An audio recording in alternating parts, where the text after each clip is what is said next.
If you hear this sound in the swamps of East Africa, do not run.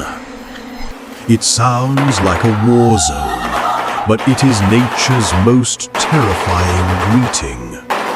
Meet the Shoebill Stork, a 5-foot-tall living dinosaur that hunts by becoming a statue. It can stand motionless for hours, then strike with enough force to decapitate a baby crocodile. But strangely, if you bow to it, it will bow back. Just don't make it angry. Is this the creepiest bird on Earth? Subscribe to Wildlife Whisperers for more.